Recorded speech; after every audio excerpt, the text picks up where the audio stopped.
Sometimes life breaks your heart so many times you stop believing it will ever heal again. Sometimes you give up on love entirely, convinced that happiness was meant for other people, not for souls like yours who've known too much disappointment.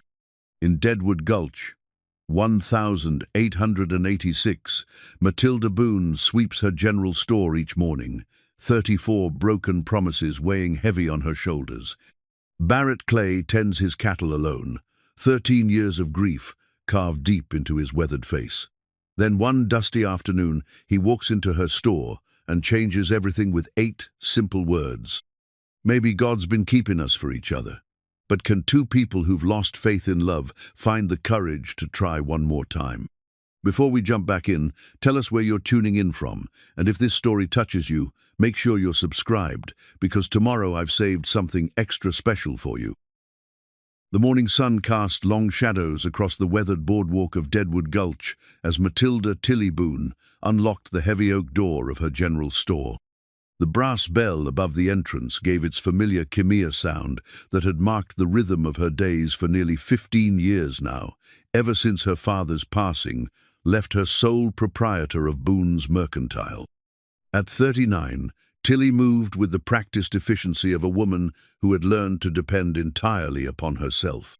Her auburn hair, though streaked now with premature silver, was pinned back in a neat chignon that never seemed to come undone, no matter how busy her day became. She wore a simple brown wool dress, practical and well-mended, with an apron that bore the honest stains of commerce flour dust, ink smudges, and the occasional splash of pickle brine from the large barrel near the counter. The store itself reflected her methodical nature. Every shelf was precisely arranged, every item in its designated place. Bolts of fabric stood at attention like colorful soldiers, their edges aligned with military precision. Glass jars filled with penny candy caught the morning light, creating small rainbows that danced across the polished wooden counter.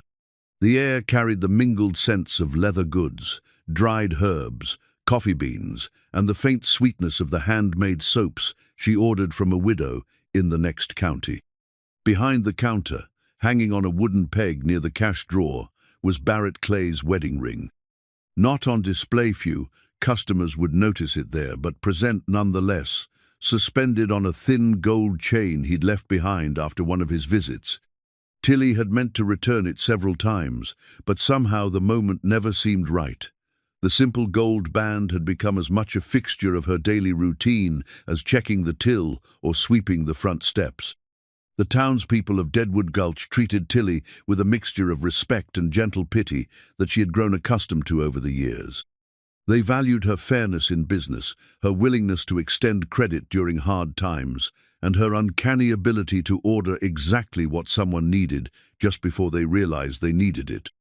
But underneath their practical appreciation lay an unspoken acknowledgement of what everyone referred to as Tilly's situation. 34 proposals. 34 times a man had gotten down on one knee, spoken words of love and commitment, and then for reasons as varied as the men themselves found cause to change his mind. The reasons had ranged from the practical to the absurd. Young Thomas Whitmore had decided she was too educated for a farmer's wife. Middle-aged banker Harold Creech determined that her independent spirit might interfere with his political aspirations. Most recently, traveling salesman Jonathan Pike had courted her for 3 months, before announcing that his mother back in St. Louis would never approve of a woman in trade.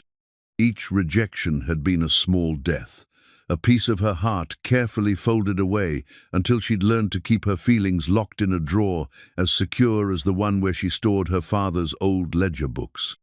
The townspeople had watched this gradual retreat with the same helpless concern they might show for a favorite horse, slowly going lame, wishing they could help, but knowing some injuries simply had to heal on their own, if they ever healed at all. "Morning, Miss Tilly." The voice belonged to young Billy Henderson, barely 16 and already taller than his father. He touched the brim of his hat with the careful politeness that mothers in Deadwood Gulch drilled into their sons. "Ma sent me for a pound of sugar and some of that vanilla extract you got in last week." Your mother's making her famous cake again? Tilly asked, reaching for the sugar sack with practiced ease. Must be someone's birthday. No, ma'am, Billy said, shuffling his feet against the wooden floor. She's making it for the new preacher. Says a good cake is the best way to welcome a man of God to town. Tilly measured the sugar carefully, her hands steady despite the familiar pang that always came with talk of welcoming new men to town. I'm sure Reverend Morrison will appreciate the kindness. As Billy headed for the door, sugar and vanilla safely wrapped in brown paper, he paused. Miss Tilly, Ma also wanted me to tell you that if you ever want to come to Sunday dinner again, you're always welcome. She says the house feels empty without your conversation. The invitation was genuine. Martha Henderson had been extending it monthly for the past 2 years, but Tilly had learned to decline gracefully. Sunday dinners in Deadwood Gulch inevitably involved well-meaning attempts at matchmaking, and she had endured enough of those awkward encounters to last several lifetimes. Please tell your mother I appreciate the thought, Tilly replied with a gentle smile, but Sundays are my day for inventory and catching up on the books.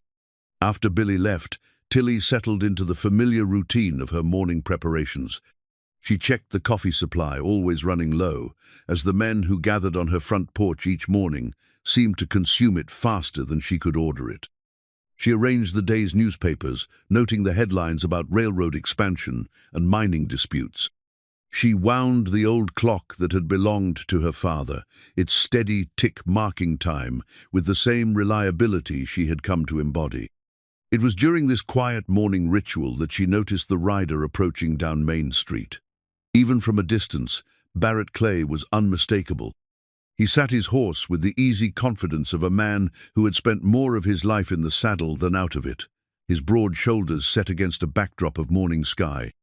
His hair, once dark as coffee grounds, now showed silver at the temples that caught the early sunlight like threads of precious metal woven through darker fabric.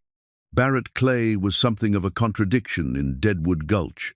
His reputation as a former gunslinger preceded him stories of quick draws and deadly accuracy that belonged more to dime novels than to respectable conversation. Yet for the past 13 years, he had been nothing more than a successful cattle rancher, a man who kept to himself and his land with the dedication of someone seeking redemption through honest work. His ranch, the Circle C, sprawled across some of the finest grazing land in the territory. He ran it with quiet efficiency, employing a dozen men and maintaining a herd that was the envy of neighboring ranchers. But despite his success and the respect it had gradually earned him, Barrett remained essentially alone. He came to town for supplies, attended church on Sundays, and participated in community gatherings when civic duty demanded it. Beyond that, he kept his own counsel. The townspeople had long since stopped trying to draw him into their social circles. There had been attempts in his early years' invitations to dances, suggestions that he might find companionship with one of the available women in town or the surrounding area. But Barrett had politely and firmly declined all such overtures. His dedication to the memory of his late wife was both admired and, in its own way, pitied. 13 years was a long time for any man to remain alone, especially one still vital and capable of providing well for a family. As Barrett dismounted outside her store, Tilly found herself straightening her apron and smoothing back an imaginary stray hair. He was one of her most reliable customers, appearing every 2 weeks with a list written in his careful, precise handwriting. He never haggled over prices, always paid in cash, and treated her with the same courteous respect he showed everyone in town. Their interactions were brief, professional, and entirely predictable. The bell above the door announced his entrance, and Tilly looked up from her inventory sheets with what she hoped was her usual composed expression. "Good morning, Mr. Clay." "Miss Boone." He touched the brim of his hat in greeting, then moved toward the coffee display with his customary directness. Barrett Clay was not a man who wasted time with small talk, a trait that Tilly had come to appreciate in contrast to some of her more talkative customers.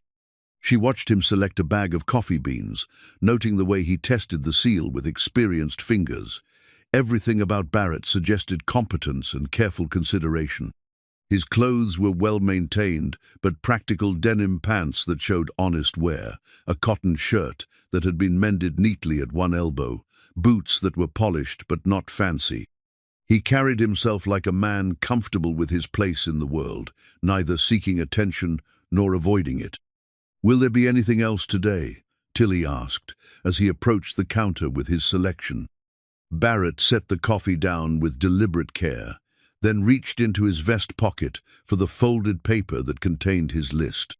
But instead of consulting it, he looked directly at her with grey eyes that seemed to hold the accumulated weight of his solitary years. "Miss Boone," he said in his measured way, "I have a question that's been on my mind for some time now." Tilly felt a familiar flutter of anxiety. Questions from men often led to complications, and she had learned to be wary of them. "Of course, Mr. Clay. How can I help you?"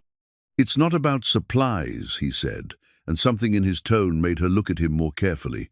"It's about something more personal." The store suddenly felt very quiet, as if even the dust motes dancing in the morning sunlight had paused to listen. Tilly gripped the edge of the counter, preparing herself for whatever awkwardness was about to unfold. Barrett reached up and touched the chain around his neck, where she now noticed his wedding ring hung like a talisman against his chest. The gesture seemed unconscious, a habit formed over years of carrying that precious burden. "Miss Boone," he said quietly, "you've been rejected 34 times, and I haven't had a wife for 13 years. Maybe God's been keeping us for each other." The words hung in the air between them like something solid and real, more substantial than any of the merchandise surrounding them. Tilly felt her carefully constructed composure crack like ice under sudden pressure. This was not a question about fabric or flour or the price of lampwick. This was Barrett Clay, the most solitary man in Deadwood Gulch, suggesting that their respective loneliness might somehow equal companionship. "Mr. Clay," she began, but found she had no words to follow his name. "I'm not asking for an answer right now," he continued with the same calm directness he brought to everything else. "I'm just asking you to think about it. Two people who understand disappointment might understand each other." He placed the exact change for the coffee on the counter, touched his hat brim again, and walked toward the door. Just before stepping outside, he turned back. "Good day, Miss Boone. I'll be in town again next week." The bell chimed his departure, leaving Tilly alone with the echo of the most unexpected words she had ever heard. She stood frozen behind her counter, one hand still gripping its familiar edge, as the implications of what had just occurred slowly settled over her like dust after a windstorm. Outside, she could hear Barrett mounting his horse and the steady clip of hooves as he rode away. Inside, the store resumed its normal rhythm, the clock ticking, a floorboard creaking as she shifted her weight, the distant sound of morning activity beginning in the town. But something fundamental had changed in the space of those few minutes. Barrett Clay had looked at her accumulated rejections, not as evidence of some fundamental flaw, but as proof of her availability for something better. He had acknowledged his own long grief not as a barrier to new love, but as preparation for appreciating it. 34 rejections and 13 years of widowhood, and Barrett's quiet arithmetic, these painful subtractions, somehow added up to possibility. Tilly reached under the counter and pulled out the small hand mirror she kept there for checking her appearance during busy days. The face that looked back at her was the same one that had been declined 34 times, but for the first time in years, she found herself wondering what Barrett Clay saw when he looked at it. The morning customers would begin arriving soon, and she would need to compose herself for the familiar routine of commerce and conversation. But as she tucked the mirror away and straightened her apron once more, Matilda Boone found herself considering a possibility she had not entertained in a very long time. Perhaps her story was not ending after all. Perhaps, at 39, with silver threading through her hair and caution threading through her heart, she was simply arriving at a different chapterone, written not by the young woman who had believed love would come easily, but by the mature woman who had learned its true value through its absence. The daguerreotype on Barrett Clay's mantelpiece had watched over his solitary meals for 13 years. Sarah's face, captured in sepia tones and housed in an ornate silver frame, smiled with the eternal youth of the departed. Her eyes seemed to follow him as he moved through the modest parlor of his ranch house, and more than once he had found himself explaining his daily decisions to that unchanging portrait. "I spoke to Miss Boone today," he said to the photograph that evening, settling into his leather chair with a cup of coffee that had grown cold during his ride home. "Said something I've been thinking about for months now." The house around him bore the careful maintenance of a man with too much time and too little purpose beyond survival. Every surface was clean, every object in its proper place, but there was an emptiness that no amount of tidiness could fill. The rooms echoed with the absence of conversation, of laughter, of the thousand small sounds that make a house into a home. Barrett had built this life carefully, deliberately, as a monument to his grief. Each day followed the same pattern: rise before dawn, check the cattle, work the land, return to this shrine of solitude. It was a life that honored Sarah's memory through its very stillness, its refusal to move forward into anything that might diminish what they had shared. But lately, the silence had begun to feel less like reverence and more like stagnation. At 52, Barrett Clay was still a vital man with useful years ahead of him. His body remained strong from physical labor, his mind sharp from the complexities of running a successful ranch. Yet he had been living as if he were already buried beside his wife, under the cottonwood tree that marked her grave. "She wouldn't want this," he admitted to the portrait, speaking aloud the thought he had been trying to suppress for months. Sarah was never one for wallowing. The truth was that Sarah had been the most practical woman he had ever known. She had married him despite his reputation as a gunslinger, had followed him to this remote territory without complaint, had built their home and their happiness through sheer force of will and determination. If she could see him now, she would likely have some sharp words about a man wasting his life in devotion to the dead. The memory of Matilda Boone's shocked expression brought something that might have been a smile to his weathered features. He had surprised himself as much as her with his direct approach. Barrett Clay was not typically given to grand gestures or romantic declarations, but standing in her store, watching the careful way she conducted her business, observing the quiet dignity with which she faced each day despite her accumulated disappointments, something had shifted inside him. Tilly Boone was not Sarah would never be Sarahan. That was perhaps exactly what he needed. She was a woman who had learned to stand alone without becoming bitter, who had faced rejection without losing her capacity for kindness. There was a strength in her that complemented his own, a resilience born of different trials but equally tested. Meanwhile, 3 miles away in the small apartment above her store, Tilly sat before her own evening ritual.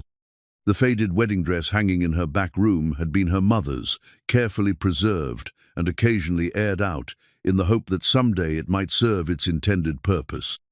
Tonight, for the first time in years, she found herself actually considering that possibility. The dress was yellowed with age and would need considerable alteration. Her mother had been a smaller woman, but the basic structure remained sound.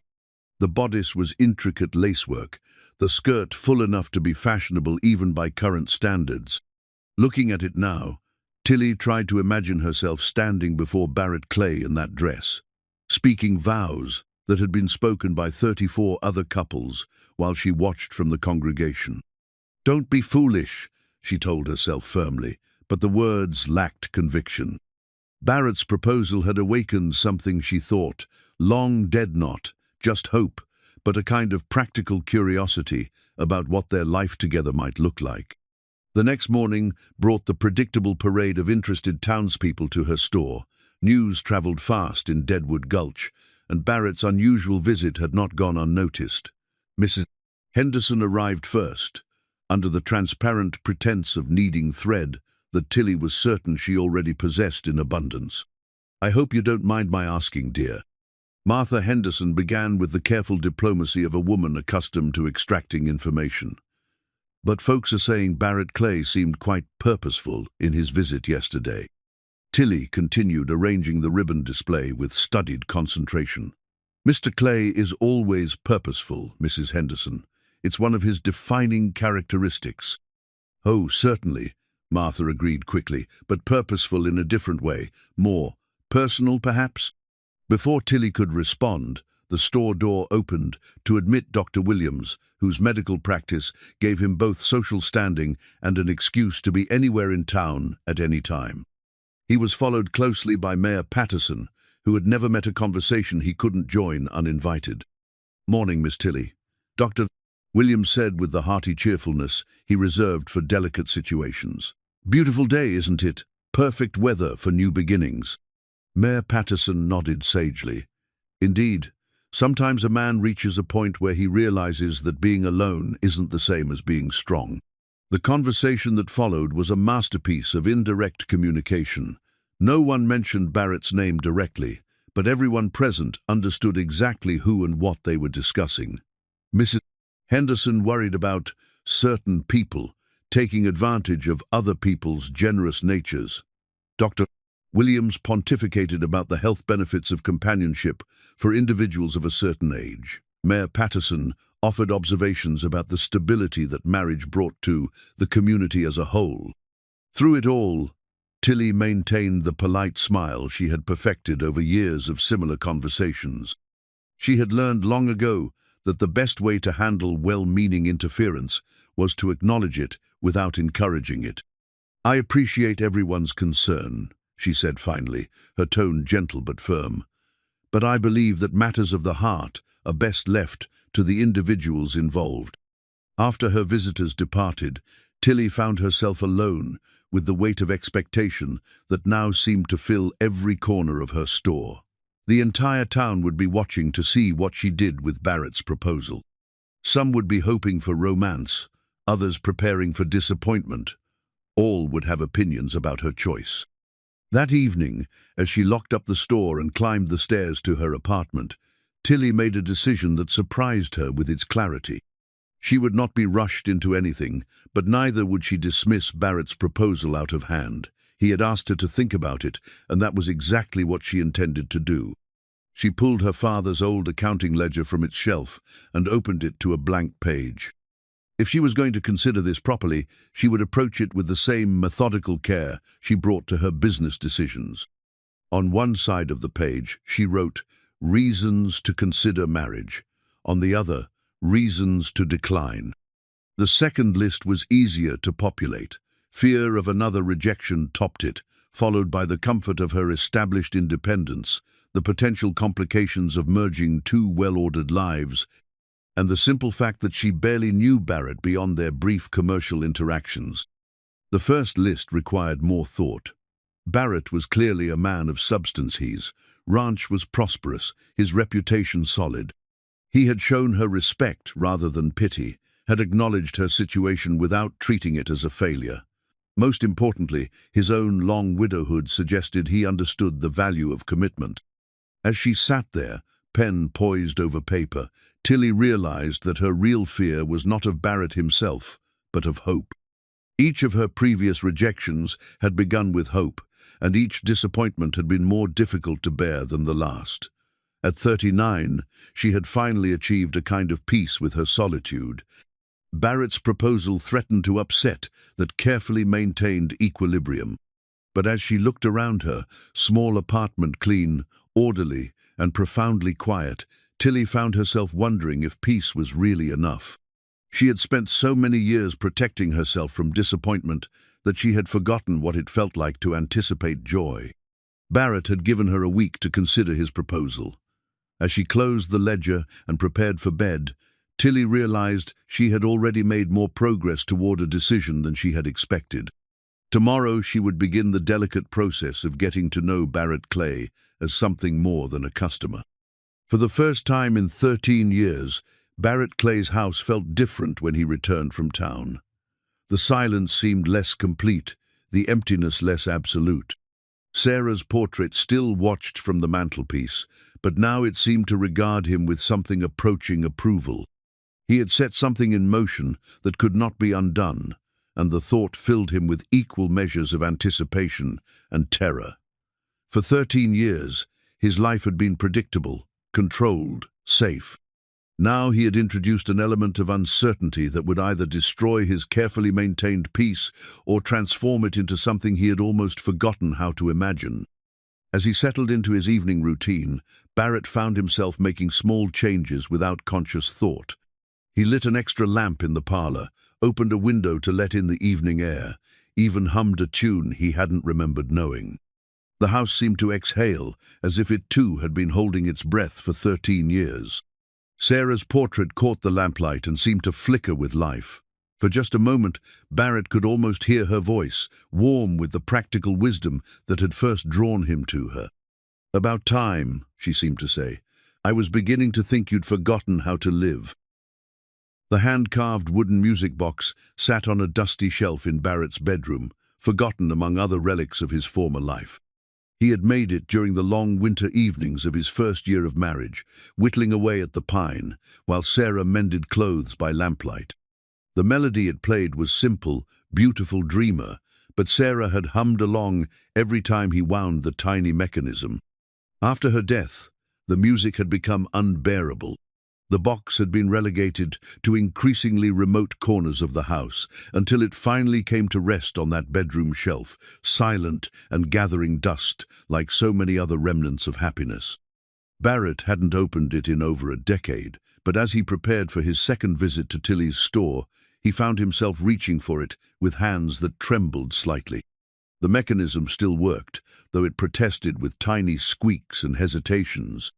The melody emerged haltingly, like a half-remembered prayer, and Barrett listened to the entire song before closing the lid with gentle finality. Perhaps it was time to remember that he had once been a man capable of creating beautiful things for the woman he loved. His reflection in the mirror showed the same weathered face that had regarded him for 13 years, but something in his expression had changed. There was a tension around his eyes, a straightness to his shoulders that suggested purpose beyond mere survival. He had asked Matilda Boone to consider his proposal, and now he found himself considering what manner of man he wished to be if she said yes. The second visit to the store required more courage than the first. Barrett had made his initial proposal on impulse, driven by a sudden clarity that had surprised him as much as her. Now he was embarking on the more complex work of courtship, a dance he had not attempted in over 20 years and had never performed with a woman who had reason to be wary of men's promises. Tilly was restocking the shelves when he entered, her movements efficient and graceful despite the awkwardness that seemed to settle over them both like morning mist. She looked up at the sound of the bell and offered him a careful smile that revealed nothing of her thoughts. "Good morning, Mr. Clay. Your usual supplies?" "Among other things," Barrett replied, removing his hat with deliberate courtesy.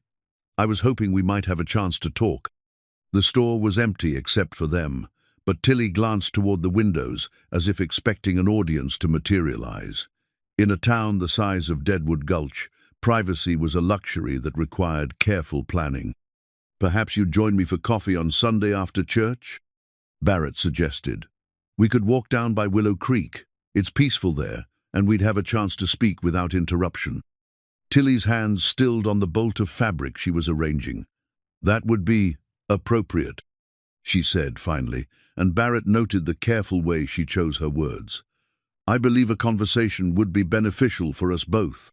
Their first real conversation took place 3 days later on a wooden bench Barrett had built years earlier near the creek's edge. He had come here often during the darkest period of his grief, finding solace in the water's steady murmur and the way sunlight filtered through the willow branches. Today, the setting felt like a beginning rather than a refuge.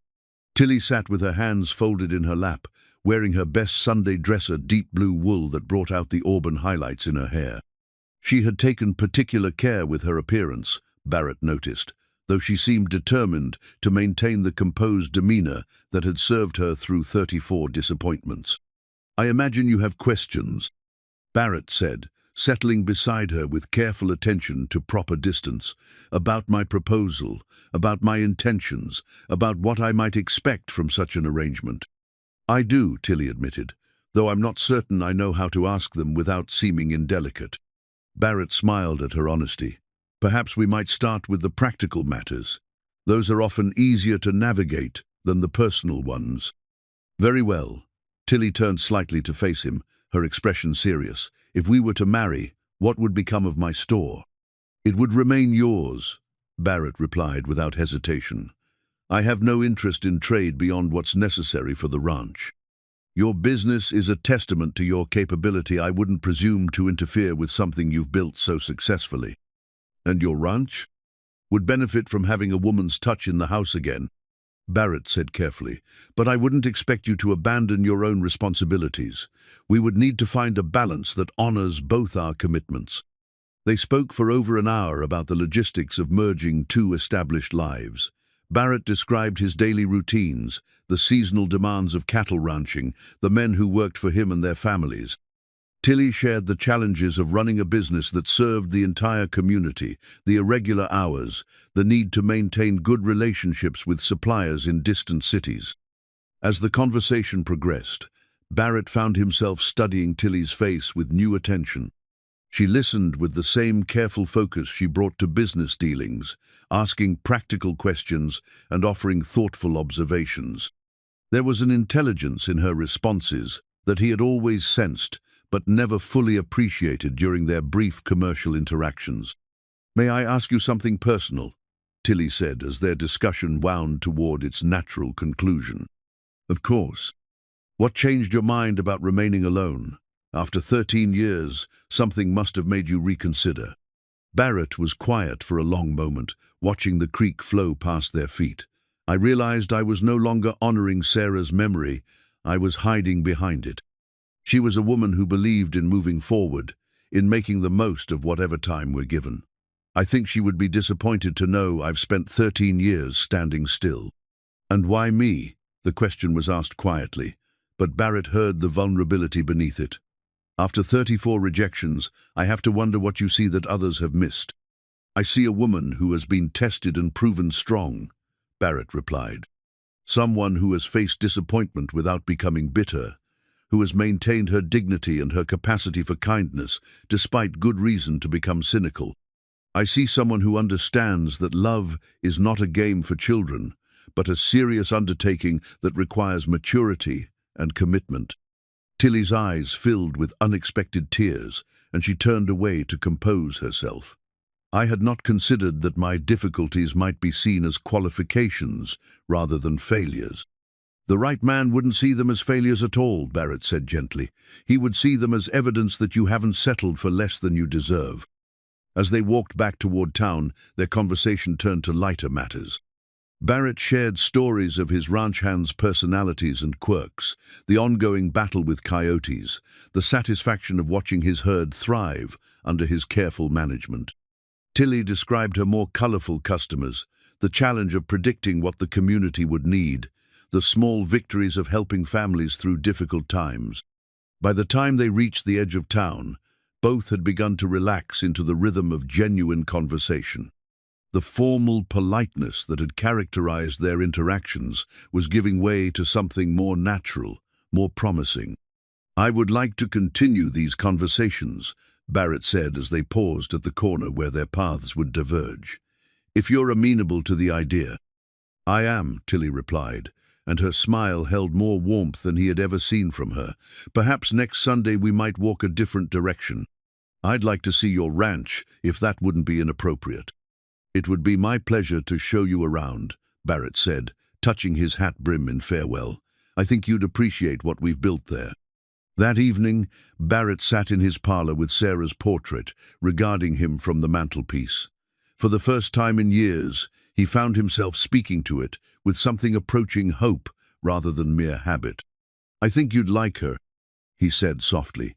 "She has your strength, though she's come by it differently, and she listens the way you always did, not just to words, but to what's behind them." The music box sat on the table beside his chair, silent, but somehow less forgotten than it had been that morning. Perhaps soon he would find the courage to share its melody with someone new, to remember that he had once been a man who created beautiful things, not just for preservation, but for joy. Tilly's father's ledger book had been her constant companion since inheriting the store. its pages filled with 15 years of careful entries in his neat, precise handwriting. Each transaction was recorded with methodical accuracy, every debt and payment tracked with the dedication of a man who understood that a general store was more than a business. It was the economic heartbeat of a community. As she prepared for her visit to Barrett's ranch, Tilly found herself turning through those familiar pages, remembering her father's voice explaining the delicate balance between profit and service that kept a small-town business alive. "People need to trust you with more than their money," he had told her. "They need to trust you with their dignity when times are hard and their gratitude when times are good." That philosophy had shaped every aspect of how she conducted business, but it had also shaped how she approached relationships. The same caution that made her extend credit wisely made her guard her heart carefully. Her father's practical nature had been both blessing and burden, teaching her to be self-sufficient, while perhaps making her too wary of depending on others. The ledger contained more than business records. It held the story of Deadwood Gulch itself. She could trace the town's prosperity through the varying amounts spent on luxury items, could mark hard winters by the increase in credit extended, could see families grow through their changing needs for children's clothing and school supplies. Her father had built the store to serve this community, and she had continued that mission with quiet determination. But now, as she closed the ledger and prepared to see Barrett's ranch, Tilly found herself wondering if there might be room in her carefully ordered life for something beyond duty and service. Her father had been a widower too, had raised her alone after her mother's death when Tilly was 12. Perhaps he would have understood the loneliness that had gradually settled over her life like dust on unused furniture. The ride to Barrett's ranch was her first time leaving town in over 2 years. He had offered to escort her, but she had insisted on driving her own small buggy, a gesture of independence that he had accepted with understanding rather than offense. The road wound through rolling grassland that stretched toward distant mountains, and Tilly found herself marveling at the vastness of the territory Barrett called home. The Circle C ranch house sat on a slight rise, overlooking grazing land that seemed to extend to the horizon. It was larger than she had expected, a 2-story structure built from local timber and stone, with a wide porch that spoke of evenings spent watching the sunset. The building was well maintained, but clearly the domain of a man living alone. It lacked the small touches that made a house welcoming rather than merely functional. "Built it myself, mostly," Barrett said, as he helped her down from the buggy. "Sarah designed the layout, but I did the carpentry work during our first winter here. Kept us busy when the snow was too deep for much outdoor work." The tour he gave her was thorough and honest, pointing out both the house's strengths and its shortcomings. The kitchen was spacious but outdated, the parlor comfortable but sparsely furnished. Sarah's presence was still evident in the careful arrangement of furniture and the quality of fabrics she had chosen, but 13 years of bachelor living had gradually worn away the finer details that had once made it a true home. "I imagine it feels quite large for one person," Tilly observed as they stood in what had clearly been intended as a family dining room. "It does," Barrett admitted. "I eat most of my meals in the kitchen now. This room hasn't been used for its intended purpose since." He paused, then continued with characteristic directness, "Since Sarah died." Tilly ran her hand along the polished surface of the dining table, noting the craftsmanship that had gone into its construction. "Did you make this as well?" "I did. Sarah wanted something that would seat 8 people comfortably. She had hopes for a large family." Barrett's voice held no bitterness, but Tilly heard the weight of unfulfilled dreams in his words. They moved through the house methodically, Barrett explaining the practical aspects of ranch life, the early hours demanded by livestock, the seasonal rhythms of breeding and calving, the constant vigilance required to protect the herd from predators and disease. Tilly listened with the focused attention she brought to all new information, asking questions that revealed her quick understanding of the challenges involved. "You'd need to learn to ride properly," Barrett said as they walked toward the barn. "The distances out here are too great for walking, and there are times when a buggy isn't practical." "I rode as a child," Tilly replied, though I imagine ranch horses require different skills than the gentle mare my father kept for deliveries. The barn was Barrett's pride, clearly designed by someone who understood horses and cattle with intimate knowledge. The stalls were spacious and well ventilated, the hayloft efficiently organized, the equipment maintained with the same meticulous care he brought to everything else. Several ranch hands were working nearby, and they touched their hats respectfully when Barrett introduced Tilly as Miss Boone from town. "The men seem devoted to you," Tilly observed as they continued their tour. "I pay fair wages and treat them with respect," Barrett replied. "Most of them have been with me for several years. They're good men who work hard and ask for little beyond honest employment." As the afternoon progressed, Tilly began to understand the scope of what Barrett had built. The ranch was not just a business but a complete world unto itself, requiring skills and knowledge she was only beginning to appreciate. Yet she found herself drawn to its rhythms, to the sense of purpose that permeated every aspect of the operation. "What do you think?" Barrett asked as they sat on the porch steps, watching his cattle graze in the distance. "Does it seem like something you could be part of?" Tilly considered her words carefully. "It's impressive, what you've accomplished here, and I can see why you find satisfaction in this kind of work. But I wonder how my store would fit into this life. The responsibilities seem quite demanding." "They are," Barrett agreed, "but they're not constant. There are busy seasons and quiet ones, just like any business. During the busy times, you might need to rely more heavily on help in the store. During the quiet ones, you'd have more freedom to focus on your own work.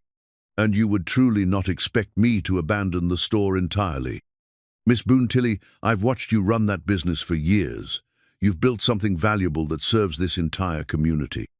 I'd be a fool to ask you to give up something you've worked so hard to create." The sincerity in his voice touched something deep in Tilly's heart. None of her previous suitors had understood that the store was more than just a means of supporting herself. It was her life's work, her contribution to the community. Her father's legacy continued through her own efforts.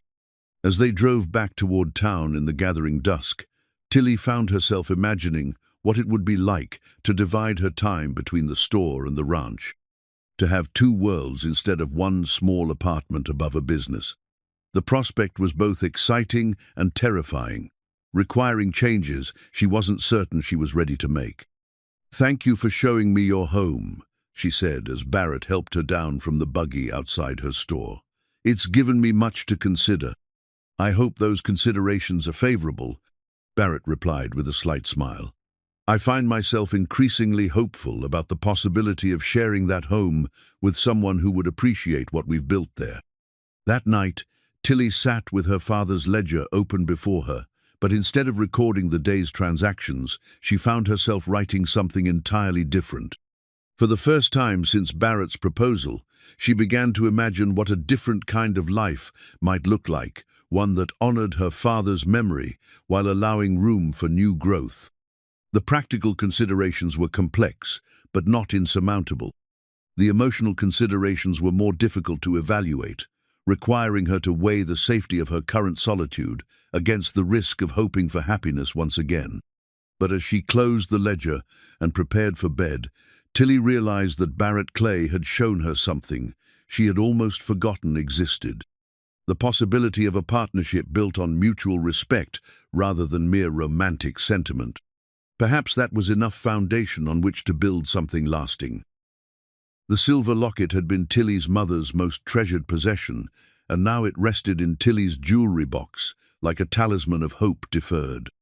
Inside the delicate oval case was a daguerreotype of her parents on their wedding day, young faces filled with the confidence of people who believed love would conquer all obstacles. Her mother wore the same dress that now hung in Tilly's back room, and her father's expression held a tenderness that Tilly remembered from her childhood before grief had carved lines around his eyes. As she fastened the locket around her neck for the first time in years, Tilly found herself thinking about the conversation she needed to have with Barrett. 3 weeks of careful courtship had led to this moment, the moment when they would need to decide whether their growing friendship could become something more permanent. Barrett had been patient with her methodical approach to their relationship, understanding that a woman who had been disappointed 34 times would need more than romantic gestures to convince her of his sincerity. Instead, he had offered something far more valuable: consistency.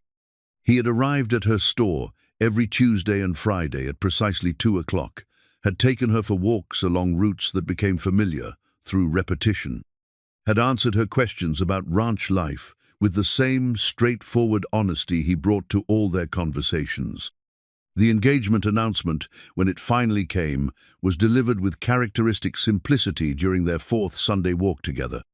They had been discussing the practical arrangements for combining their households when Barrett stopped walking and turned to face her with the careful deliberation she had learned to recognize as his way of approaching important matters. "Tilly," he said, using her given name with the ease that had developed over their weeks of conversation, "I believe we've talked around this subject long enough. Will you marry me?" The question was direct, unadorned by flowery speeches or dramatic gestures, and Tilly found that she appreciated its honesty. Barrett Clay was offering her a partnership based on mutual respect and practical compatibility, seasoned with the possibility of deeper affection growing over time. "Yes," she replied, with equal simplicity. "I believe we would make a good match." The kiss that sealed their engagement was gentle, tentative, a question as much as a declaration. Neither of them was young enough to mistake passion for permanence, but both were mature enough to recognize the value of genuine connection. News of their engagement spread through Deadwood Gulch with the speed of wildfire in dry grass. By Monday morning, Tilly's store was filled with well-wishers, curiosity seekers, and the inevitable few who seemed disappointed that the town's most famous spinster would no longer provide a source of sympathetic speculation. Mrs. Henderson arrived with a basket of fresh bread and barely contained excitement. "Oh, my dear, I'm so pleased for you both. Barrett Clay is a good man, and it's high time he had someone to share that big house with." Dr. Williams offered his congratulations with professional satisfaction. "Marriage is excellent for one's constitution, Miss Boone. I expect to see a marked improvement in both your health and Mr. Clay's once you're settled." Mayor Patterson pontificated about the stabilizing influence of marriage on the community, while several younger women in town regarded Tilly with new interest, as if her success might provide a template for their own romantic aspirations. But not all reactions were positive.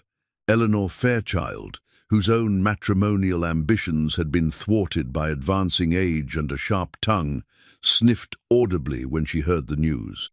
"Well," she said to anyone who would listen, "I suppose some people are willing to settle for any offer that comes along. Though I can't imagine what a successful rancher sees in a woman who's been passed over so many times." Such comments stung, but Tilly had long ago developed armor against the casual cruelties of small-town gossip. Barrett, however, proved to have less patience for criticism of his bride-to-be. "I heard what Eleanor Fairchild said about you," he told Tilly during one of their evening conversations. "If she speaks that way again, I'll have words with her." "Please don't," Tilly replied quickly. "Eleanor's tongue is sharper than her mind. Responding to her would only give her more ammunition. I don't like hearing you spoken of disrespectfully." The protective note in his voice warmed Tilly more than any romantic declaration might have. Barrett Clay was a man who would defend what he valued, and knowing that she had joined that small circle brought a security she had never experienced before. Their wedding planning was conducted with the same practical efficiency they brought to everything else. Tilly chose to be married in her mother's dress, though it required extensive alterations. Barrett arranged for the ceremony to be held in the small church where he had attended services alone for 13 years. They selected a date, 6 weeks in the future, enough time to make necessary preparations without allowing room for doubts to multiply. The challenge came not from their own uncertainties, but from Barrett's adult children. James Clay arrived from Denver 3 weeks before the wedding, tall and stern-faced like his father, but lacking Barrett's hard-won wisdom. At 28, he had built a successful law practice and a firm conviction that his father was making a mistake. "She's too old to give you more children," he said bluntly during a tense dinner at the ranch house.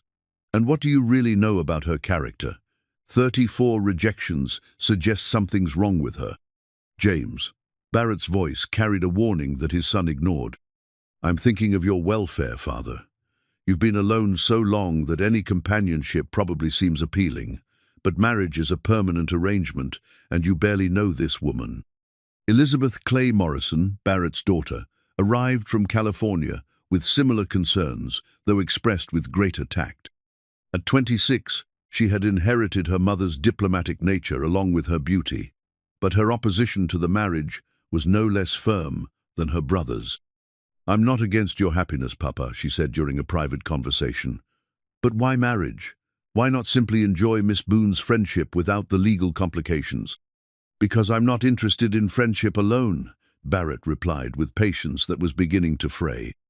I'm 50, 2 years old, and I've spent 13 years living like a dead man. Your mother would be ashamed of the life I've made since she died. Don't speak for Mother, Elizabeth said sharply. She loved you completely. How can you replace her with someone who's essentially a stranger? The accusations and arguments wore on Barrett in ways that Tilly could see despite his attempts to shield her from the family discord. His children's visits left him drained and defensive, struggling between his love for them and his determination to build a new life. For Tilly, the opposition was both hurtful and familiar. She had faced skepticism before, though never from people whose opinions would matter so much to her future husband. The knowledge that Barrett's children saw her as an opportunist and a poor substitute for their beloved mother reopened wounds she thought had healed. Perhaps we should postpone the wedding, she suggested one evening, when Barrett's exhaustion was particularly evident, until your children have had more time to accept the idea. No, Barrett said firmly. I've wasted enough years accommodating other people's opinions about how I should live my life. James and Elizabeth will learn to accept our marriage, or they'll learn to stay away. But I won't let their disapproval dictate my choices. The silver locket felt heavy against Tilly's chest as she considered the challenges ahead. Her parents had faced opposition to her mother's family, had disapproved of her father's modest prospects, but they had overcome it through the strength of their love and their commitment to each other. Perhaps that was the key. Not to expect Barrett's children to welcome her immediately, but to build something so strong and genuine that their opposition would eventually crumble before its reality. The locket held the memory of one successful marriage built on love and determination. Perhaps it could witness another. Barrett's old Colt revolver lay in a locked wooden box beneath his bed, wrapped in oiled cloth like a relic from another life.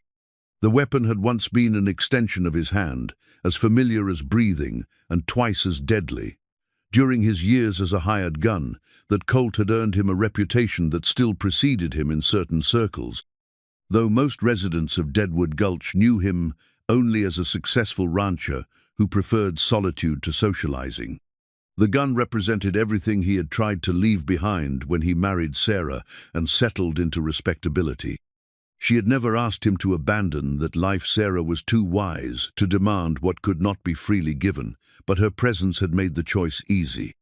Love had been stronger than violence, hope more compelling than the cold satisfaction of being faster than other men who lived by their guns.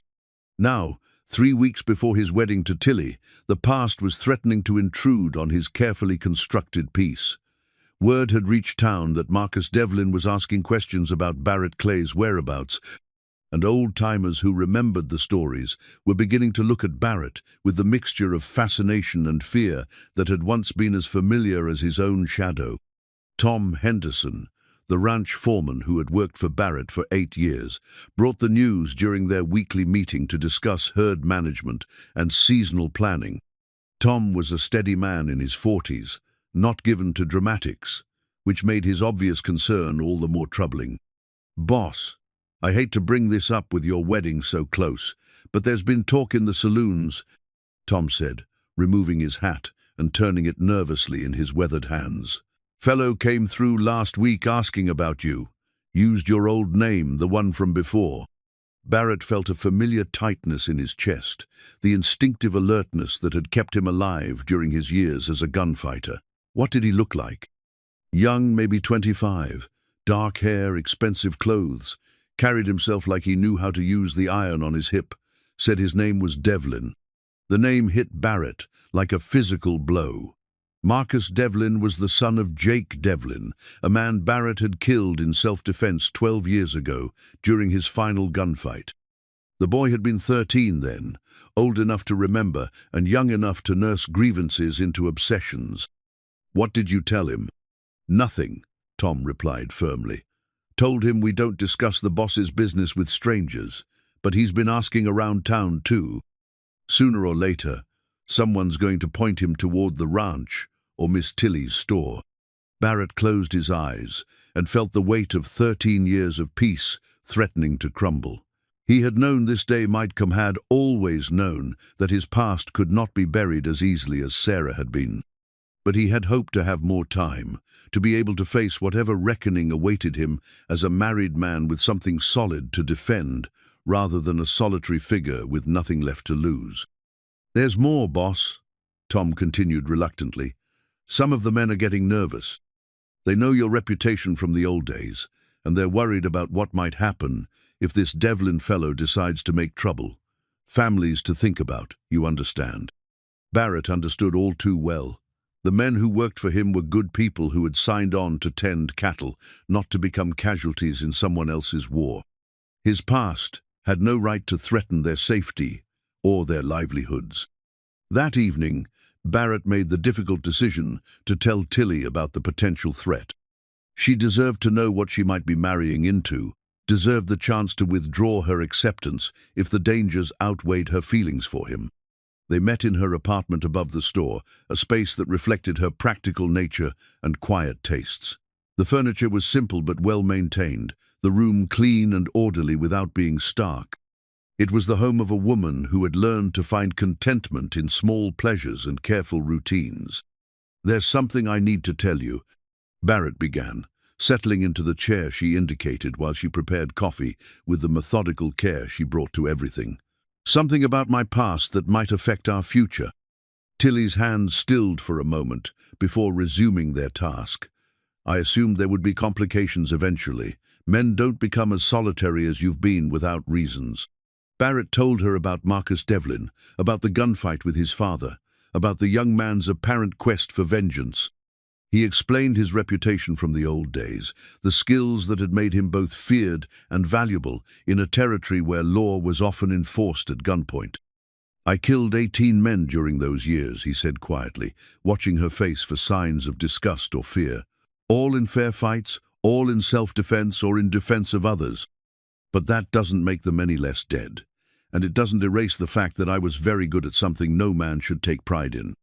Tilly listened without interruption, her expression thoughtful rather than shocked. When he finished, she poured coffee for both of them and settled into the chair across from his. "Do you think this young man means to challenge you to a duel?" she asked. "It's possible. Or he might simply want to cause trouble, to destroy what I've built here as revenge for his father's death. And if he challenges you," Barrett met her eyes directly, "I would try to avoid it. I have no desire to kill another man, especially one driven by grief rather than malice. But if I had no choice, if he threatened you or innocent people, I would do what was necessary. Are you still fast enough?" The question surprised him with its practicality. Tilly wasn't asking whether violence was morally justifiable. She was assessing the tactical situation like a general planning a campaign. "I don't know," Barrett admitted. "It's been 12 years since I drew a gun in anger. I practice occasionally, keep my reflexes sharp for hunting and dealing with predators around the ranch, but facing another man with deadly intent that's different from shooting bottles or wolves." Tilly sipped her coffee thoughtfully. "What does your foreman recommend?" "Tom thinks I should send word to the territorial marshal, get official protection, but that would mean bringing more attention to the situation, possibly making things worse. And what do you think?" Barrett was quiet for a long moment, surprised to realize that her opinion mattered more to him than any tactical consideration. "I think I'm tired of running from my past. I've spent 13 years trying to be someone different, someone better. Maybe it's time to prove that the man I've become is stronger than the one I used to be." Then we'll face it together, Tilly said simply. Tilly, you don't understand the danger. I understand perfectly. Her voice was calm but firm. You're telling me that our wedding might attract trouble, that associating with you could put me at risk. You're giving me the opportunity to withdraw gracefully. I'm giving you the chance to protect yourself. And I'm telling you that I don't want protection if it means losing what we've built together. Tilly leaned forward slightly, her grey eyes steady on his. Barrett, I've spent 39 years being careful, being safe, protecting myself from disappointment and heartbreak. It's made me comfortable, but it hasn't made me happy. This is different from emotional risk. This is about physical danger. Yes, it is, and I'm still not walking away. She reached across the small table and touched his hand. We'll face whatever comes, just as married couples have always done. Together. That night, as Barrett rode back to his ranch under a star-filled sky, he felt the familiar weight of the old colt beneath his bed calling to him.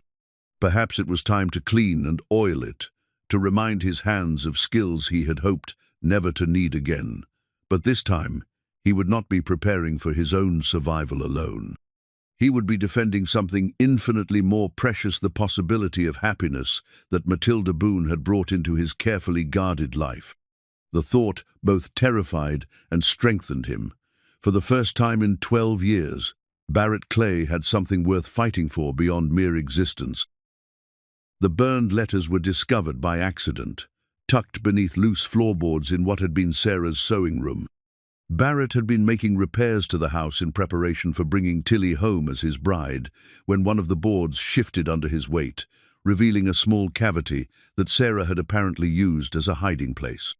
The letters were charred around the edges, but still legible, tied with a ribbon that had once been blue but had faded to grey with age. Barrett's hands trembled as he recognized Sarah's handwriting on the first envelope, addressed to someone named David Carmichael in San Francisco. The postmark showed they had been written during the last year of her life, when Barrett thought their marriage had been entering its happiest phase. He almost didn't read them. 13 years of idealizing Sarah's memory had created a sanctuary in his heart that these letters threatened to desecrate. But as he sat in the room where she had spent countless hours mending clothes and humming softly to herself, Barrett felt compelled to learn what she had felt necessary to hide from him. The first letter shattered his carefully preserved illusions with devastating efficiency. "My dearest David," it began, "I cannot continue this charade much longer. Barrett is a good man who deserves better than a wife whose heart belongs to another. Every day I remain here feels like a betrayal of us both, but I am too much a coward to face the scandal my departure would cause." Barrett's vision blurred as he read her plans to leave him, her confession of love for a man she had known before their marriage, her struggle between duty and desire. The woman he had mourned for 13 years, the perfect wife whose memory had sustained him through loneliness and guided his choices, had been planning to abandon him for another man. The second letter was worse, detailing her pregnancy and her uncertainty about the child's parentage. The baby she had lost in her 7th month, the child Barrett, had grieved as deeply as he mourned. Sarah herself might not have been his at all. "I pray God will forgive me for the confusion I have caused," she had written. "If this child lives, I will tell Barrett the truth and ask his forgiveness. If it dies, perhaps I can find the courage to end this marriage before I cause more pain." The final letter was unfinished, breaking off mid-sentence as if interrupted by the sudden onset of labor that would ultimately claim both Sarah and the child. Barrett found it clutched in hands that no longer seemed to belong to him, his entire understanding of his past, rewritten by words written in a hand he had once cherished. For 13 years, he had lived as a shrine to their love, preserving their home and their memory with religious devotion. He had turned away from life because he believed nothing could equal what he and Sarah had shared. Now he learned that what they had shared had been, for her, a burden she was preparing to cast off. The discovery came just 5 days before his wedding to Tilly, at a time when he was already struggling with external threats and family opposition. Marcus Devlin was still asking questions around town. His children remained hostile to his remarriage. and the community was watching his every move, with the fascination of people observing a drama they hoped would provide entertainment.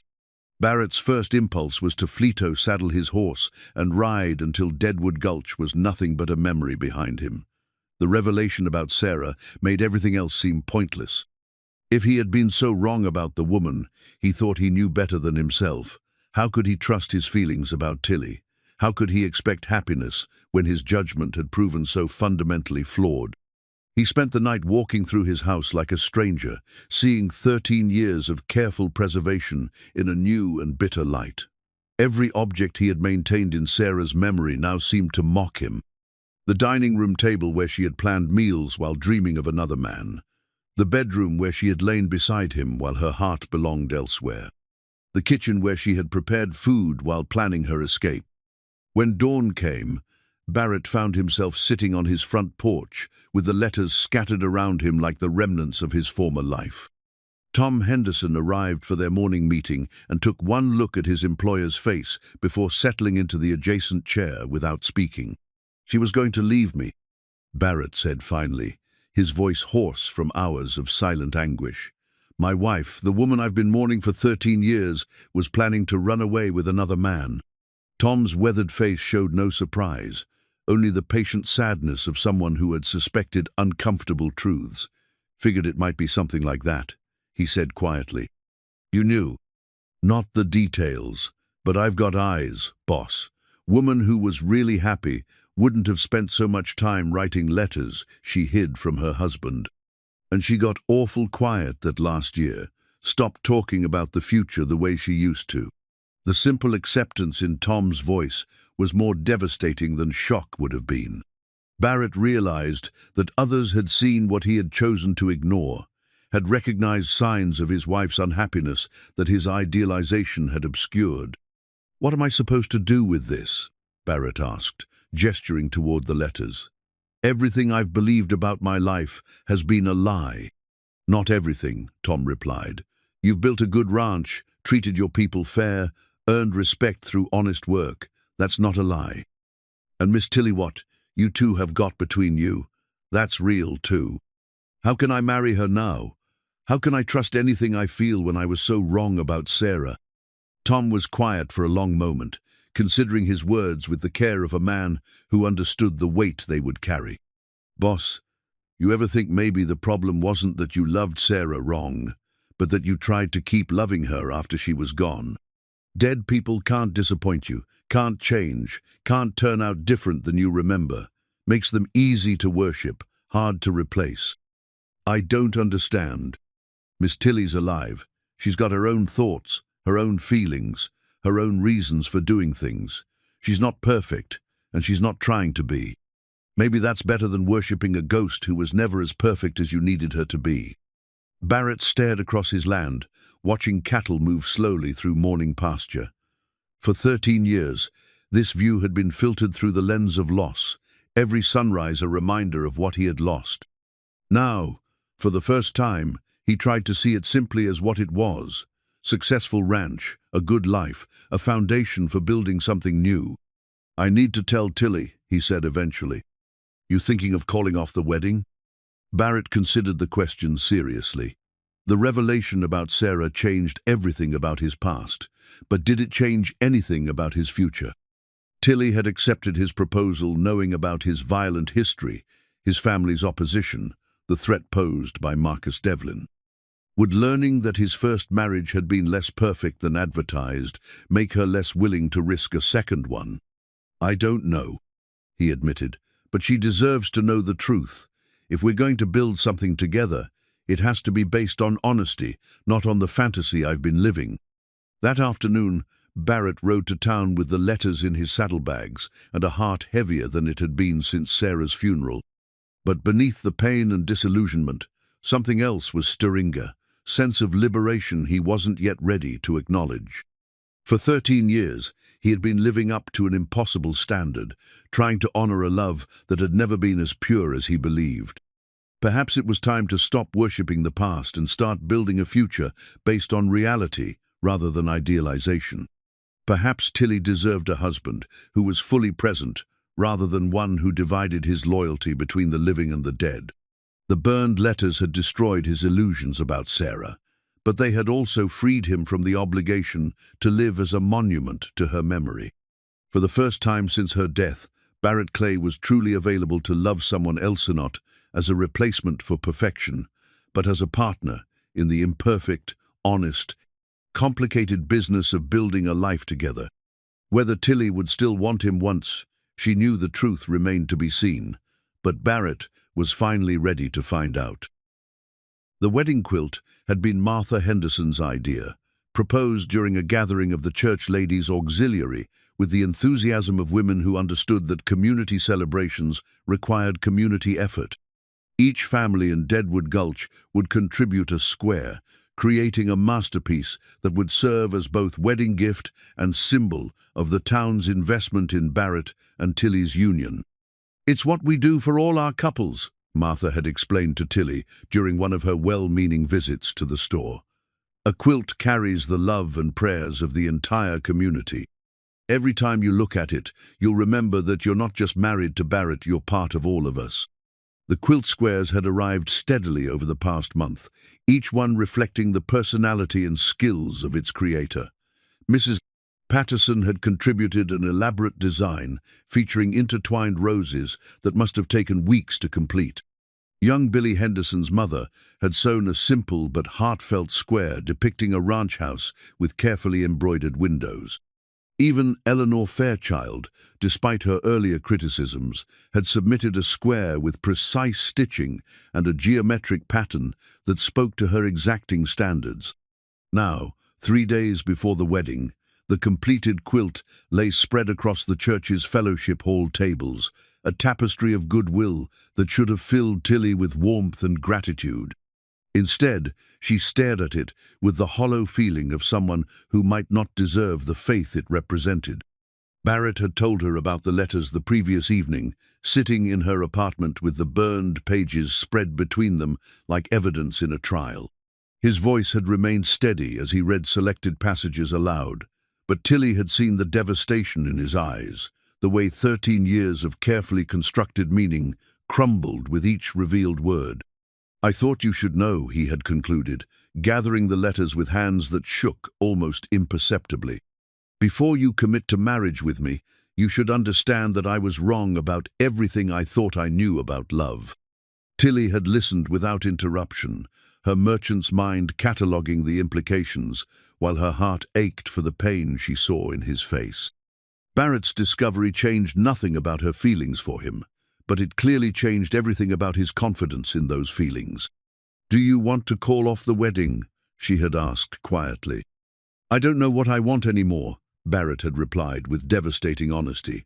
"How can I trust my judgment about us when I was so completely wrong about Sarah?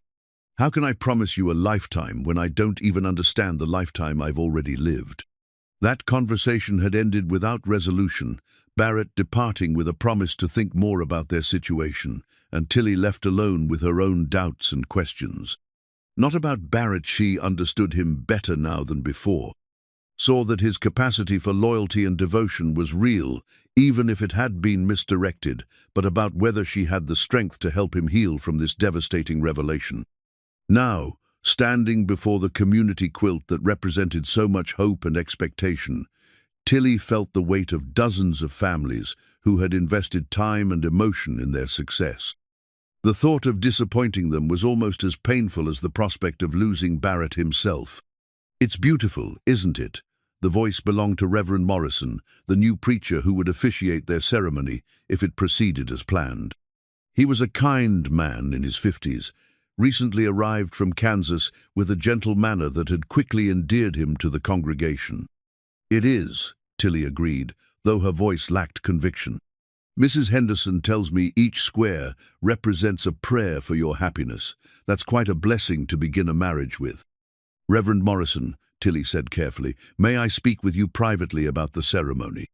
They moved to his small office behind the sanctuary, a modest space that smelled of leather-bound books and lamp oil.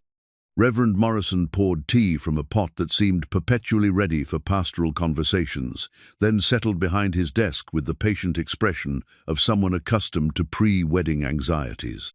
"What troubles you, Miss Boone?" Tilly found herself reluctant to betray Barrett's confidence about the letters, but the Reverend's kind eyes encouraged honesty.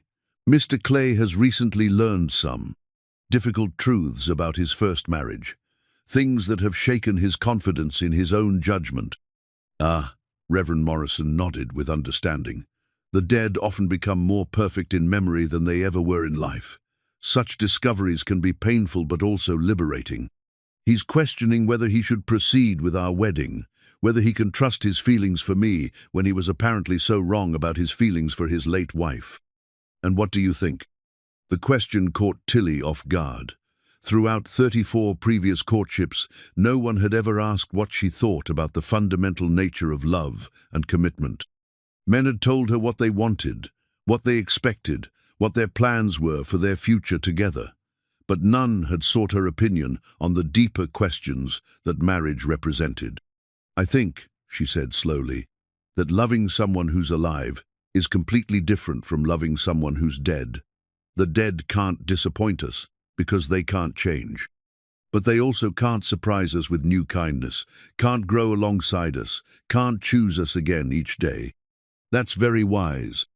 Mr. Clay has spent 13 years loving a memory that turned out to be incomplete. But the man I know, the one who courted me with such careful respect, who worried about my welfare when danger threatened, who has treated me as an equal partner rather than a convenience, that man is real. His capacity for love is real." "Have you told him this?" "Not in so many words. I think he needs to come to his own understanding before he can hear mine." Reverend Morrison smiled. "You're a wise woman, Miss Boone. Marriage requires exactly that kind of patience and faith." Meanwhile, at the Circle C Ranch, Barrett was having his own conversation with Tom Henderson about the practical implications of calling off a wedding 3 days before it was scheduled to occur. "The whole town's been preparing for weeks," Tom pointed out, as they checked the cattle in the south pasture. "Mrs. Henderson's been cooking for 3 days straight. Old Pete Patterson's been polishing his fiddle for the dancing. You call this off now, you're going to disappoint a lot of people." "Better to disappoint them now than after the marriage fails," Barrett replied, though his heart wasn't in the argument. "You really think it would fail?" Barrett considered the question seriously. His discovery about Sarah had shattered his confidence in many things, but not in his assessment of Tilly's character. She was exactly who she appeared to be: practical, honest, capable of standing by her commitments even when they became difficult.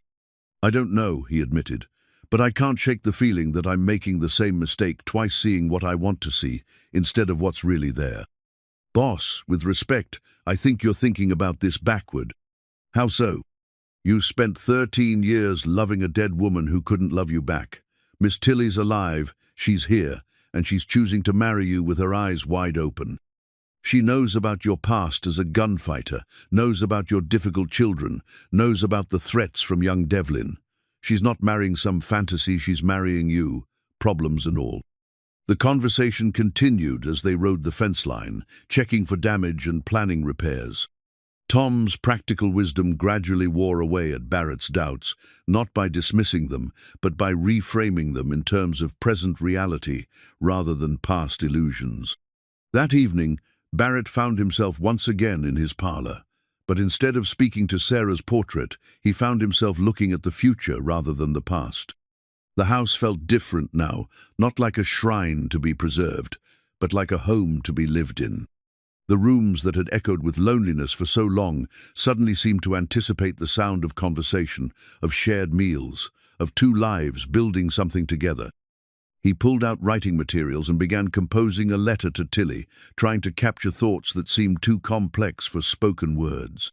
The letter grew to several pages as he worked through his feelings about Sarah's betrayal, his fears about repeating past mistakes, and his growing certainty that what he felt for Tilly was different from anything he had experienced before.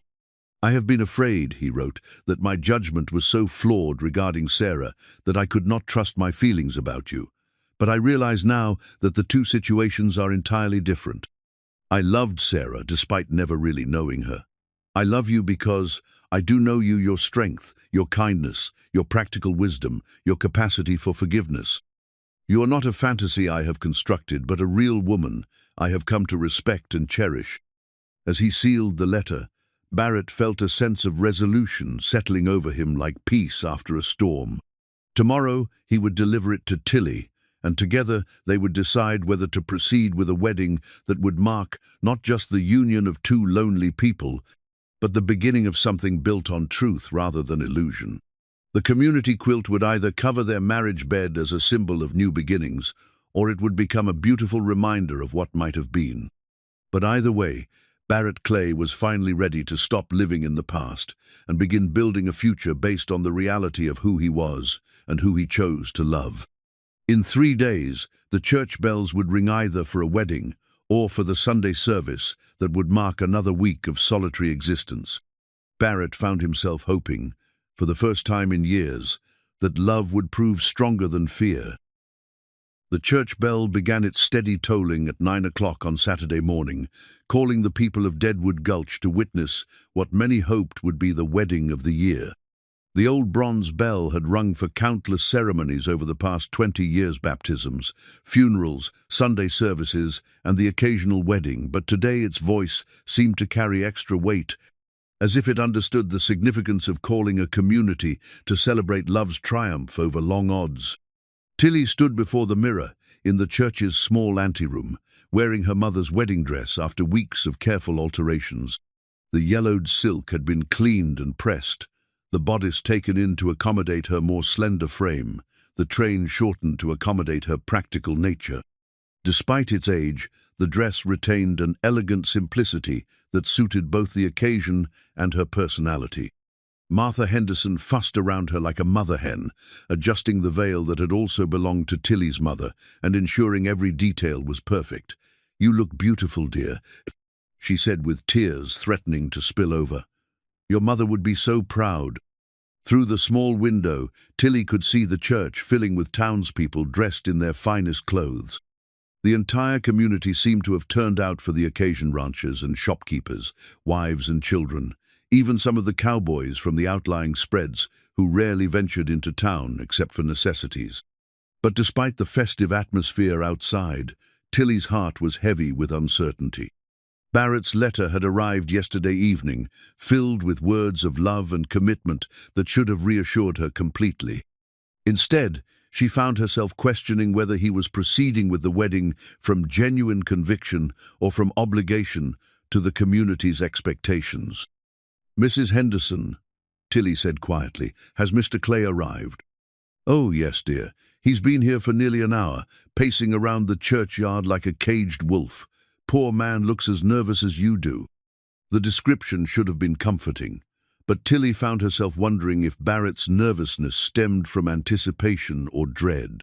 The revelation about Sarah's intended betrayal had shaken him to his core, and while his letter had expressed determination to move forward, she couldn't shake the fear that he was forcing himself into a marriage he no longer truly wanted.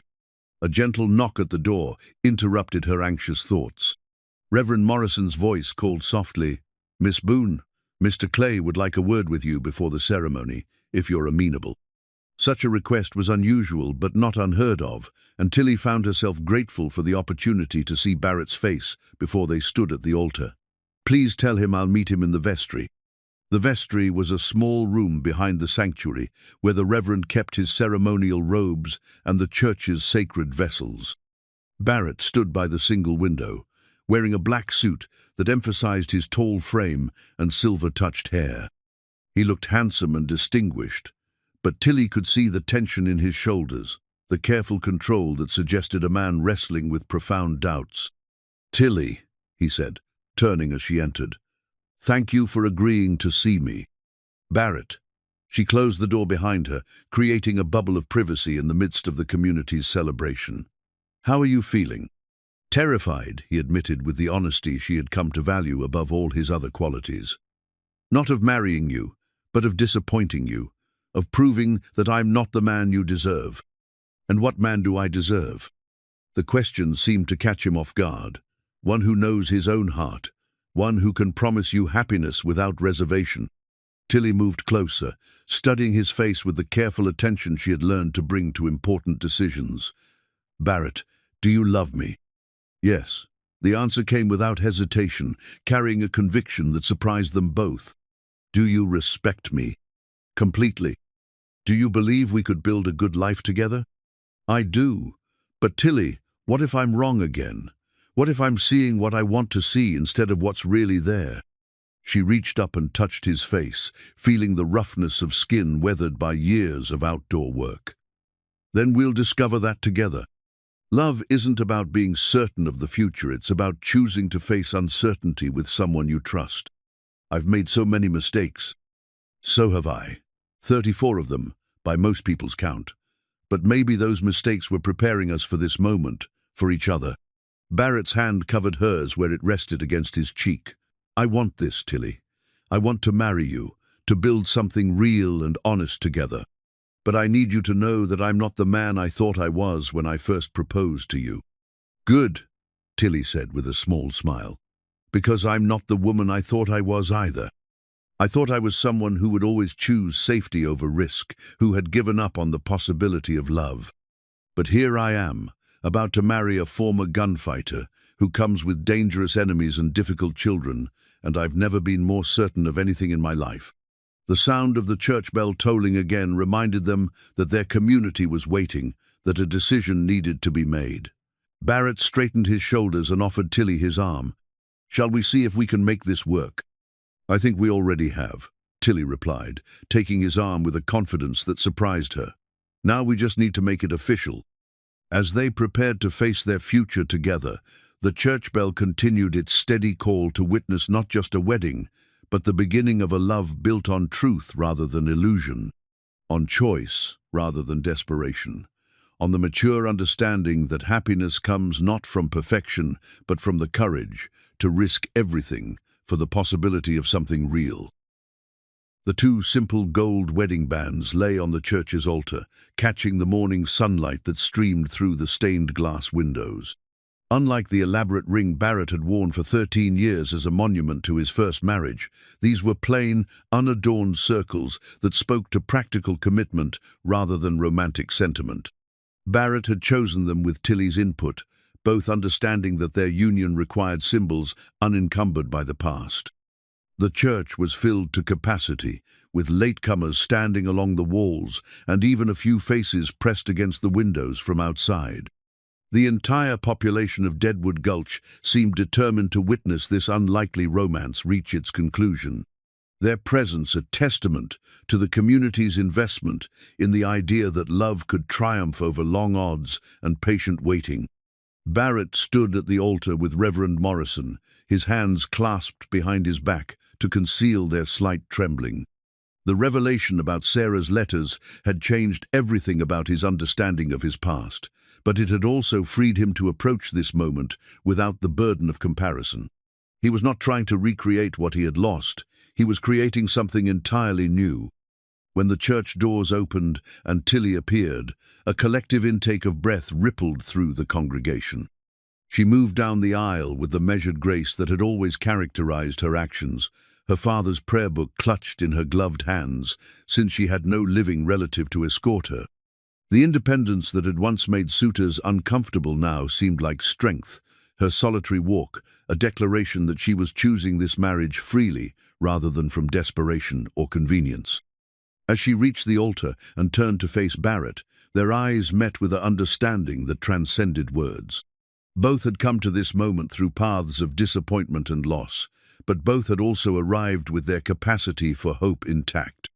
"Dearly beloved," Reverend Morrison began, his voice carrying easily through the packed church, "we are gathered here today to witness the union of Barrett Clay and Matilda Boone in holy matrimony. Marriage is not to be entered into lightly, but reverently, advisedly, and in the fear of God." The familiar words took on new meaning as Barrett listened, remembering his first wedding when he had been so young and certain of love's permanence. Now, at 52, he understood that love required choice as much as feeling, commitment as much as passion. When the Reverend asked if anyone present knew of any lawful impediment to their union, a tense silence filled the church. Barrett found himself half expecting Marcus Devlin to burst through the doors with accusations and challenges, but the moment passed peacefully. Whatever reckoning awaited him, it would not interrupt this ceremony. "Barrett," Reverend Morrison continued, "do you take Matilda to be your lawfully wedded wife, to have and to hold from this day forward, for better or worse, for richer or poorer, in sickness and in health, to love and to cherish, till death do you part?"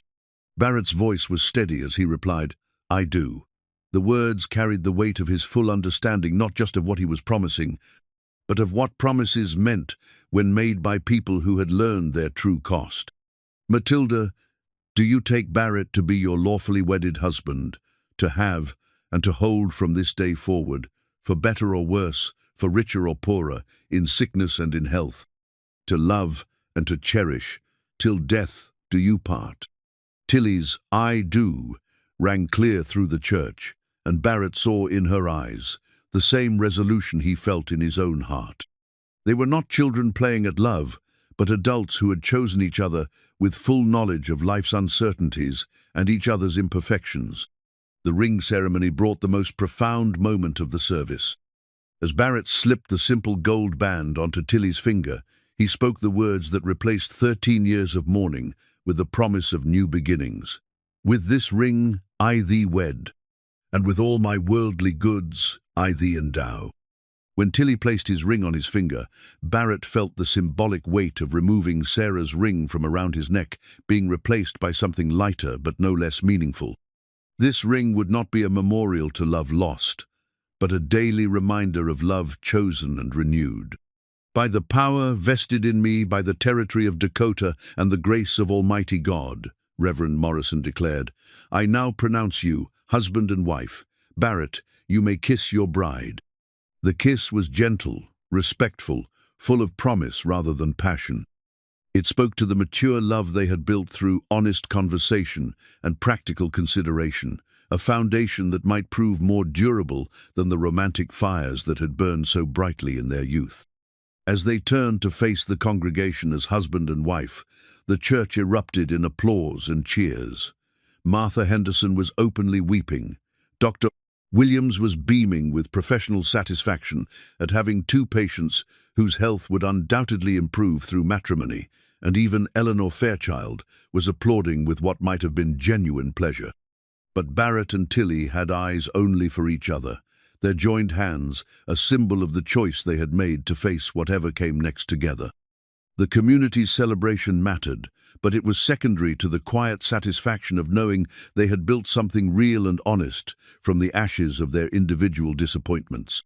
As they walked down the aisle together, Barrett caught sight of his children standing near the back of the church. James looked grudgingly accepting, while Elizabeth managed a small smile that suggested the beginning of reconciliation. Their presence felt like an unexpected gift, a sign that even the most strained relationships might heal with time and patience. The church bell tolled again as they emerged into the bright morning sunshine, but now its voice seemed to carry celebration rather than summons. Barrett and Tilly Clay had been joined not just in marriage, but in the understanding that love's greatest triumph comes not from avoiding life's difficulties, but from facing them with someone who shares your commitment to endure and grow together. The new family portrait sat on the mantelpiece where Sarah's photograph had once held solitary vigil, showing Barrett and Tilly standing together in front of what had become their shared enterprise. 6 months after their wedding, the image captured not just two people who had found love late in life, but a partnership that had transformed both their individual businesses and their understanding of what family could mean. The photograph had been taken by the traveling photographer who passed through Deadwood Gulch twice yearly, and it showed the Clay General Store and Ranch, the expanded operation that had grown from combining Tilly's mercantile expertise with Barrett's cattle business. Behind them in the image stood the store's new loading dock, built to accommodate the increased trade that came from ranchers throughout the territory, who trusted Barrett's judgment on livestock and Tilly's fair pricing on supplies. Barrett studied the photograph each morning as he drank his coffee, marveling at how different his life had become. The house that had echoed with loneliness for 13 years now hummed with the quiet activity of a marriage built on mutual respect and growing affection. Tilly had not tried to erase Sarah's memory entirely, but she had gradually transformed the space from a shrine to the past into a home for the future. The kitchen had been updated with new equipment that made meal preparation more efficient, allowing Tilly to manage both household duties and her continued oversight of the store. The dining room had been reopened for its intended purpose, hosting not just their daily meals but also business meetings with suppliers and neighboring ranchers who had come to value their combined expertise. Most significantly, the bedroom that had been Barrett's solitary domain for so long had become a place of shared comfort and growing intimacy. The music box he had carved for Sarah now sat on Tilly's dressing table, its melody no longer a source of pain, but a reminder that he was once again a man capable of creating beauty for the woman he loved. "You're wool gathering again," Tilly observed, as she entered the parlor with the morning mail, her tone carrying the gentle teasing that had become comfortable between them. 6 months of marriage had taught them both that love in middle age was different from young passion, steadier, more thoughtful, built on appreciation for each other's competence rather than idealization of perfection. "Just appreciating how much has changed," Barrett replied, making room for her on the settee they had purchased together to replace the single chair that had accommodated his years of solitude. "Most of it for the better, I hope." "All of it for the better." He reached for her hand, still marveling at how natural the gesture had become. Even the complications. The complications had indeed been numerous. Marcus Devlin had finally appeared 3 weeks after their wedding, young and angry, and determined to force Barrett into a gunfight that would avenge his father's death. But the confrontation that Barrett had dreaded proved anticlimactic when faced with the reality of a mature man who had built a life worth protecting rather than a solitary gunfighter with nothing left to lose. "I don't want to kill you, son," Barrett had told the young man with quiet conviction, "and I don't believe your father would have wanted you to die for his mistakes. But if you force this fight, one of us will die, and my wife will be widowed, and your mother will lose her son. Is that really the justice you're seeking?" The conversation that followed had lasted most of the afternoon, with Tilly providing coffee and quiet support, while Barrett shared the hard-won wisdom of a man who had lived through violence and found peace on the other side. When Marcus finally rode away, he carried with him not vengeance but understanding and Barrett's promise that if he ever wanted honest work, the Circle C would have a place for him. Barrett's children had presented a different but equally significant challenge. James had eventually come to respect Tilly's business acumen, particularly after she had helped him resolve a complicated contract dispute involving one of his client's mining claims.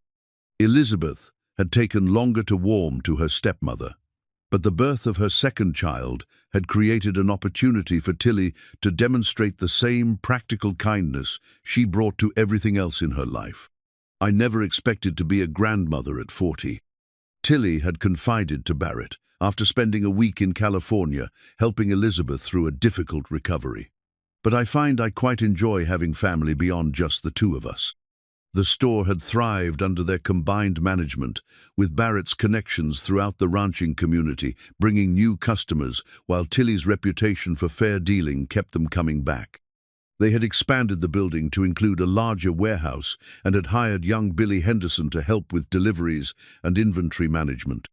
More importantly, their marriage had become a source of inspiration for others in the community. 3 other late-in-life courtships had blossomed in Deadwood Gulch over the past 6 months, as if Barrett and Tilly's success had given permission for other lonely hearts to risk hoping again. "Mrs. Patterson told me yesterday that she's been writing to her childhood sweetheart back in Ohio," Tilly reported as she sorted through the mail. "Apparently he's been a widower for 2 years and has been too shy to contact her first." "Seems to be going around," Barrett observed with satisfaction. Tom Henderson mentioned that Dr. Williams has been paying considerable attention to the new schoolteacher. As evening approached, They sat together on the front porch that had been expanded to accommodate 2 rocking chairs and a small table for sharing the end-of-day coffee that had become their favorite ritual. The view stretched across land that now felt like home to both of them, the cattle in the near pasture, the town's lights beginning to twinkle in the distance, the vast sky that had witnessed their transformation from solitary individuals into a family. "Do you ever regret it?" Barrett asked quietly, a question that had become part of their evening conversations, not from doubt, but from the gratitude of people who understood how fortunate they had been. "Never," Tilly replied with the certainty that had grown stronger with each passing month. "Not the waiting, not the disappointments, not even the fear. All of it led us here." Barrett reached into his vest pocket and withdrew the music box, winding it carefully before setting it on the table between them. The melody of Beautiful Dreamer drifted across the evening air, no longer a reminder of loss, but a celebration of the beautiful dreams that sometimes, against all odds, came true for those patient enough to wait for real love rather than settling for its counterfeit. As the last notes faded into the prairie silence, Barrett and Tilly Clay sat in comfortable quiet, 2 hearts that had been broken by life's disappointments but had learned that healing was possible, that love could be stronger the second time around, and that sometimes the best dreams were those that came to people wise enough to appreciate their true value. In the distance, the church bell tolled the hour, its bronze voice carrying across the territory the same message it had proclaimed on their wedding day, that love, when built on truth and sustained by choice, could indeed triumph over any obstacle life might present.